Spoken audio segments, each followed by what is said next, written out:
یہ مزاج نبوت ہے. میرے بھائیوں دوستوں بزرگوں، یہ دعوت کی سنتیں ہیں اور آپ صلی اللہ علیہ وسلم کے صحابہ کا بھی یہی حال اور یہی معمول تھا. انفرادی دعوت دینے سے افراد کی زندگیاں بھی بدلتی. عمیر بن وہب آئے مکے سے مشورہ کر کے ایک ساتھی کے ساتھ کہ میں جا کے محمد صلی اللہ علیہ وسلم کو قتل کرتا ہوں نعوذ باللہ، اور تم میرے گھر والوں کی کفالت کرنا. جیسے وہ مدینے پہنچے آپ صلی اللہ علیہ وسلم نے پوچھا کہ عمیر کیسا نہ ہوا؟ کہنے لگے ایسی زندگی ملاقات کے لیے. آپ نے فرمایا تلوار کیسی لٹک رہی؟ تو کہنے لگے کہ یہ بہت بری چیز ہے، اس نے تو بھائی بھائی میں دشمنی پیدا کر دی. آپ نے فرمایا عمیر، وہ خانے کعبہ میں رات کے وقت میں تم نے خانے کعبہ کے پردے اور حتیم میں بیٹھ کر کے صفوان کے ساتھ مل کے کیا مشورہ کیا؟ سنتے ہی کلمہ پڑھ کے مسلمان، سنتے ہی کلمہ پڑھ کے مسلمان، ہر بدل جاتے ہیں. انفرادی دعوت کا یہ اثر ہے. آپ صلی اللہ علیہ وسلم نے اس لیے انفرادی دعوت دینے کے لیے خطرناک راستے تک اختیار کیے، دشمنوں سے بھرے ہوئے راستے آپ نے اختیار فرمائے. ہجرت کے موقع پر آپ صلی اللہ علیہ وسلم نے ڈاکوؤں والا راستہ اختیار اسی لیے کیا تاکہ ان ڈاکوؤں کو جو اللہ ہی کے بندے ہیں اور وہ بھی ہدایت کے محتاج ہیں اور وہ بھی میری امت میں ہیں اور انہیں بھی جہنم سے بچا کر جنت میں لے جانے کی ذمہ داری ہے، فریضہ ہے. اس وجہ سے وہ ڈاکو والا راستہ دائی وہ ہے جو اللہ کے بندوں تک اپنے آپ کو تکلیفوں میں ڈال کر اللہ کے بندوں تک دین کی دعوت پہنچانے کی کوشش کرے. یہ پکا تکلیف. جس کے سامنے سیرت نہیں ہوگی تو وہ لوگوں کو دعوت دینے اور ان تک اللہ کا پیغام پہنچانے میں اپنی راہ سے سہولتیں دے، اپنی راہ سے اور سہولتیں تلاش کرے. اور یہ مزاج نبوت نہیں، یہ تنظیمی مزاج. سہولتیں دیکھیں اور دیکھیں کہ رکاوٹیں ہیں تو ابھی نہیں، اور جب رکاوٹیں دور ہو جائیں اس کے بعد تنظیم کا کام کریں. محنت کرنے ہی پر حالات آئیں گے اور محنت کرتے کرتے ہی حالات اللہ تعالیٰ دور فرماتے چلتے ہیں. اللہ تعالیٰ کی طرف سے ضابطہ ہے، اصول ہے. اس لیے میرے بھائی دوستوں بزرگوں، پہلی اور اہم ترین سنت انفرادی دعوت. صبح شام دن رات ایک ایک فرد کو جا کے دعوت دینا، دو کو دعوت دینا، تین کو دعوت دینا. آپ صلی اللہ علیہ وسلم کو پتہ چلا کہ کفار مکے میں حرم شریف میں بیٹھے ہوئے اور انہوں نے آدمی بھیج کر حضور صلی اللہ علیہ وسلم کو بلایا. آپ یہ سوچ کر سمجھ کر خوشی سے ان کے پاس چلے گئے، شاید ان کی اب رائے بن گئی دین اسلام قبول کرنے کے سلسلے. جیسے وہاں پہنچے انہوں نے پھر وہی بات دہرائی کہ محمد صلی اللہ علیہ وسلم آپ ہمارے پابندان باطل کو برا بلا کہتے رہے، آپ ہمارے بڑے بوڑھے جو بزرگ گزر چکے ہیں ان کو احمق اور بیوقوف کہتے ہیں بت پرستی کی وجہ سے. آپ یہ چیزیں چھوڑ دیجیے گا تو ہم آپ کی بات مان لیں گے. حضور نے فرمایا کہ یہ مزاج ہوتا ہے. جب دعوت کی محنت شروع ہوتی ہے تو لوگ اپنے مطالبے لے کر کے آتے ہیں. آپ ہمارا کھلا مطالبہ دور کیجیے، آپ ہمارا کھلا مطالبہ پورا کیجیے. آپ نے فرمایا کہ یہ تو ہونی چاہیے. تو انہوں نے کہا ٹھیک ہے، آپ ہمارا ایک تقاضا ہے چھوٹا سا اسے پورا کر دیجیے اپنے رب سے کہہ کر کے. وہ یہ آپ اپنے رب سے کہیے گا جس کی آپ ہمیں دعوت دے رہے ہیں، اس رب سے یہ کہیے گا کہ وہ ان مکے کے سارے پہاڑوں کو روئی کی دال بنا کر یہاں سے اڑا دے اور ہٹا دے تاکہ ہماری یہ جو زندگی ان پہاڑوں کی وجہ سے تنگ ہو رہی ہے وہ کشادہ ہو. اور آپ اپنے رب سے درخواست کریں کہ وہ یہاں نہریں جاری کر دے تاکہ ہماری یہاں جو خشک خالی ہے اور قحط خالی ختم ہو جائے. اور اپنے رب سے کہیں کہ وہ یہاں پر اچھے اچھے باغات لگا دیں، پھل میوے کے باغات لگا دیں، سبزیاں ترکاریاں اگا دیں اور اچھے محلات بنوا دیں. اللہ کے نبی فرمایا کہ میں ان مطالبوں کو پورا کرنے کے لیے دنیا میں مبعوث نہیں ہوا. یہ میرے بعثت کے مقاصد میں نہیں ہے کہ تم جو ڈیمانڈ کرو جو مطالبے کرو وہ پورا کرو. یہ میرے کام کا ہے نہیں حصہ ہے. تو کہنے لگے ٹھیک اچھی بات ہے، آپ اپنے رب سے اپنے کچھ تقاضے پورے کروا کے ہمیں دکھائیں تو ہم آپ کے رب کو مانیں. وہ کیا ہے؟ آپ اپنے رب سے کہیں کہ وہ آپ کے لیے اچھے نہر اور باغات لگا دیں، اچھے محلات بنا کر کے دیں. اللہ کے گھر میں رشتے بھی نہیں آئے. انہوں نے کہا اگر ایسی بات ہے ہم آپ کی بات نہیں مانیں، آپ ہمارے ڈیمانڈ پورے ہمارے مطالبے پورے کریے. وہ اٹھ کے جانے لگے، اللہ کے نبی بھی اٹھنے لگے. تو اللہ کے نبی صلی اللہ علیہ وسلم کے پھوپھی زاد بھائی نے کھڑے ہو کر کہا کہ میرا ایک چھوٹا سا تقاضا ہے، مطالبہ ہے، اگر وہ مطالبہ آپ پورا کر دیں تو میں ایمان لے آؤں گا. حضور نے شوق سے تمہارا کیا مسئلہ ہے بتاؤ کیا تقاضا. تو پہلے میں چھوٹا سا مطالبہ ہے، آپ اپنے رب سے درخواست کریں، اپنے اللہ سے درخواست کریں کہ وہ آپ کے لیے لینے کا انتظام کریں، زمین سے لے کے آسمان تک ایک دن. شروعات ہو اس کی پہلی سیڑھی آخری سیڑھی آسمان، اور آپ اس سے چڑھنا شروع کریں اور چڑھتے رہیں، میں دیکھتا ہوں یہاں تک کہ آپ آسمان میں داخل ہو گئے، آسمان میں پہنچ گئے. پھر آپ جب وہاں سے واپس آنے لگے تو آپ کے ساتھ دو چیزیں لازمی ہونی چاہیے. ایک کھلی ہوئی کتاب آپ لے کر، اور دوسرے 4 فرشتے آپ کے ساتھ اتر رہے ہوں اور وہ آ کر کے آپ کی رسالت کی گواہی دے کہ ہاں آپ نبی بنا ہیں. اگر آپ نے مطالعہ بن گیا پورا کر دیا تو میں آپ کو نبی مانتا. پھر یہ کہنے لگا آپ ذرا رکیے، میری رائے بدل گئی ہے، اب میرے ذہن میں یہ آ گیا ہے اگر آپ نے یہ مطالبہ جیسے میں نے کہا ویسا پورا کر کے دکھا دیا تب بھی مجھے پورا یقین ہے میں آپ کو سچا نہیں مان سکتا.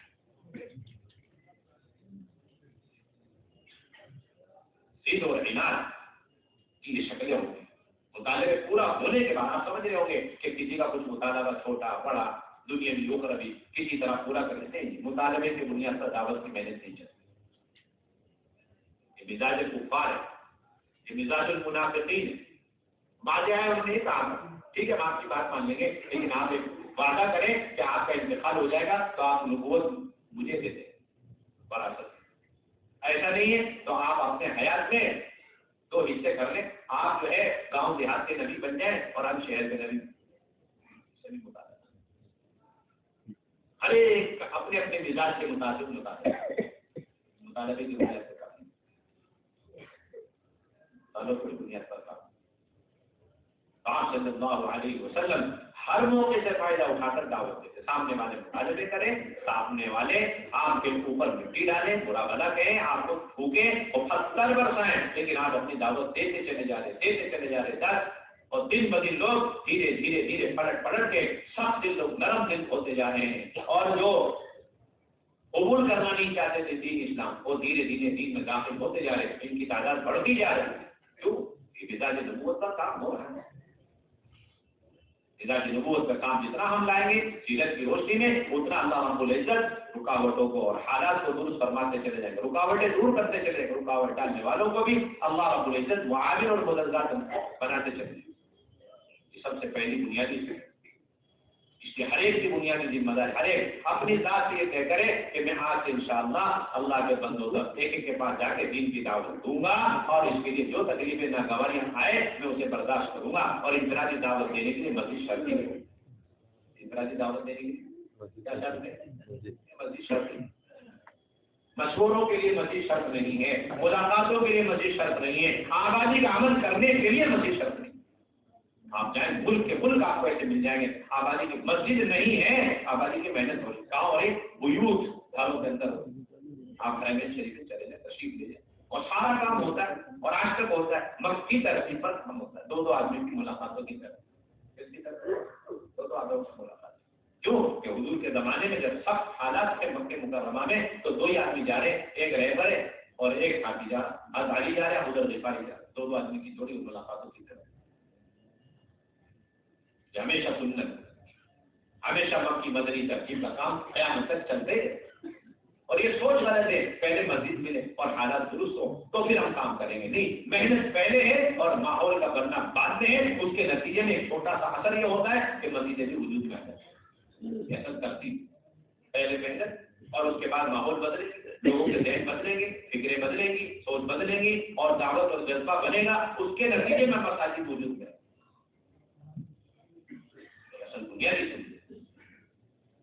لوگوں کے لیے بڑی عبرت کی چیز ہے جو یہ سمجھتے ہیں کہ ہم محنت نہیں کر پا رہے، نہیں کر سکتے اس لیے کہ مساجد کا سلسلہ نہیں ہے، مصنف کا سلسلہ نہیں ہے، کوئی ہماری بات نہیں مان رہے. ہم کہاں سے کدھر سے محنت کی شروعات کریں کہ آپ اپنی ذات سے محنت شروع کریں.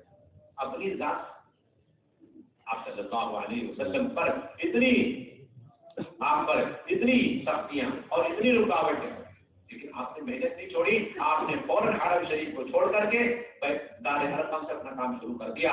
13 سال تک آپ دار ارقم سے کام کرتے ہیں. آپ مسجد میں جا کر حرم شریف میں جا کر دین کی دعوت نہیں دیتے اور دعوت دی بھی ہے تو سختیوں کا سامنا کرنا پڑتا. تو آپ دار ارقم سے رہ کے کام کرتے رہے. ایک فرض آیا کرتے تھے، ایک فرض کے انتظار میں اللہ کے نبی صلی اللہ علیہ وسلم اپنے صحابہ کو بھیج دیا کرتے تھے اور وہ آتے جاتے اٹھتے بیٹھتے دیکھتے رہا کرتے تھے. کوئی اجنبی آدمی کسی دیہات سے کسی شہر سے آیا ہے عمرے کے لیے اسے حکمت سے جا کے ملتے تھے، قریب لاتے تھے اور وہ جیسے اندر آتا تھا اس کے لیے پہلے سے